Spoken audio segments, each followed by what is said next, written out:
Have you ever had an experience that suggested someone else was in your house, and you just thought, I don't want to know, and you just left it?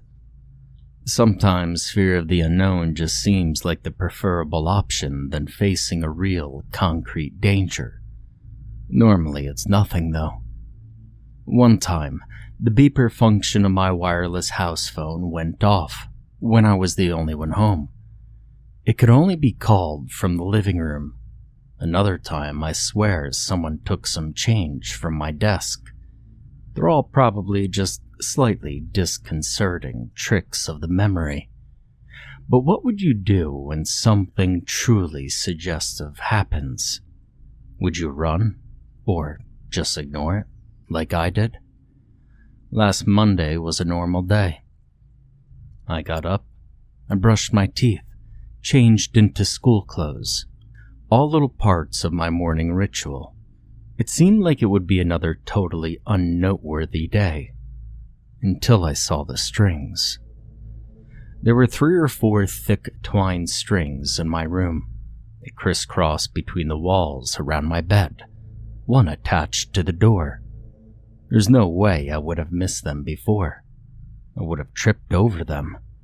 They were tied to pins in the walls, which had also not existed before 10 seconds ago. Nobody was in my room while I was in it, let alone set this all up. It was early and my brain wasn't processing correctly. I simply discredited the sight, untied the strings, and left for school, leaving them balled up on my desk. It didn't get any better later. Outside my house, there were hundreds of them, tied between houses, around cars, across streets. This had to be some super elaborate prank, one of those hidden camera shows or a comedy improv blog. They had gotten everyone else to play along too. Passerbys were tangled in them, tying them to objects they were walking towards and away from, as if they had been and were continuing to follow the course laid out for them. I nervously continued my journey to school. On the bus, everyone except me was tied to the door.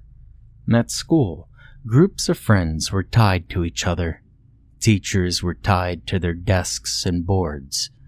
Oddly enough, at this point, all I could wonder was why I had been left out. When my friend Lucy sat beside me in first period, she simply plonked her bag down on my lap and rested her chin in my hand, looking right past me to the window outside. Hey, Luce. No response. Come on, I didn't expect you to be in on this too. She sighed and started taking books from her bag. All the books were tied to her hands. I grinned and yanked one of the strings off a book. She didn't seem to notice, instead simply disregarding the book completely, letting it drop to the floor without a moment's hesitation. I leaned down, picking up her book and placing it back on her desk. She took no notice. Well, if that's how we're going to play it, I smiled, trying to look playful, but really just trying to hide my nervousness. I bundled all the strings attached to her together with one hand, then pulled them all free. She blinked, turning to stare at me. Holy crap, Martin. You're like a ninja or something. I've been sitting here for maybe 10 minutes. I smiled again, relieved my friend had finally noticed me. Where did all these strings come from? She gasped, seemingly noticing for the first time. I assumed you were all playing a joke on me. She stood up, backing into a corner. No one else in the class noticed. They weren't here just a minute ago. Do you see them too? Her tone made it clear she was genuinely scared. No, didn't you? I was interrupted by my teacher slamming the door behind her. Everyone except me and Lucy murmured a good morning, and still, no one seemed to pay either of us notice. People have been ignoring me all day. I said to Lucy before turning to our teacher. "Hey, dumb bitch. You can't teach for shit." No reaction. "I'm gonna get away from all of this." Lucy pulled a few strings aside and left the class. I followed, and surprise, surprise, no one else noticed. We wandered the corridors, leaving and entering classes as we saw fit. Whenever we untied a chair or a book from someone else, it was like it suddenly didn't matter to them. It didn't exist. I showed her the street outside. There were more strings than when I came in this morning, twice as many. We carefully picked our way through the tangle, making our way to a nearby coffee shop. Not particularly grand, I know, but what would you do in our situation? As I said, fear of the unknown sometimes seems like the safer option. On a few occasions, I suggested we untie a few more people. Lucy was opposed to it, remembering how terrified she'd been. In the coffee shop, we grabbed a couple of sandwiches and drinks from the fridge. We found a table, untied all strings attached to the chairs, and sat down. We both ate in silence, both of us too scared, both of us distracting ourselves by watching the strangers in the shop, oblivious to the strings. After 20 minutes, Lucy spoke up. "Now she's going to take that sandwich," she said, pointing at a woman across the shop. And sure enough, she walked to the fridge and took the plastic-wrapped sandwich she was tied to.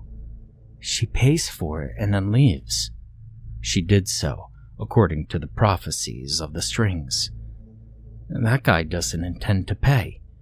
I watched as a man took his coffee and ran out the store. The two servers were just looking too exasperated to go after him.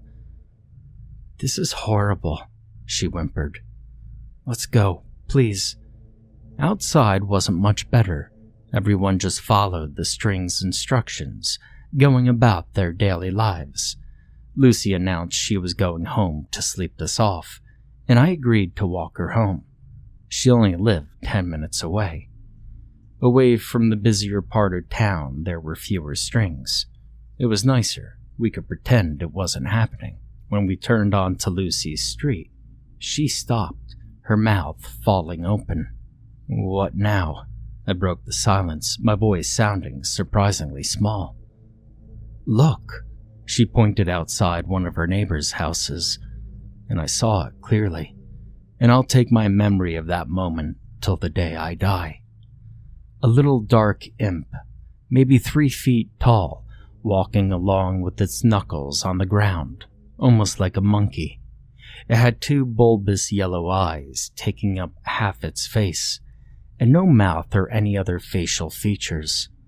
It was holding a hammer and a ball of twine, which it was letting out behind it.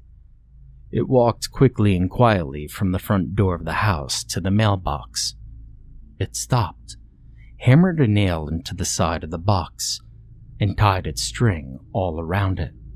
It turned to face us and stopped when it spotted us. My bottom fell out even further than it had already been, but it just stared with a look of surprise and curiosity. You could almost say it was more frightened than us. Suddenly, it beckoned to us with its tiny little hand. I looked at Lucy. She hadn't moved. I looked back at the imp, which stared at me. I halved the distance between us and then halved it again. This wasn't fear of the unknown anymore. It was fear of this little guy.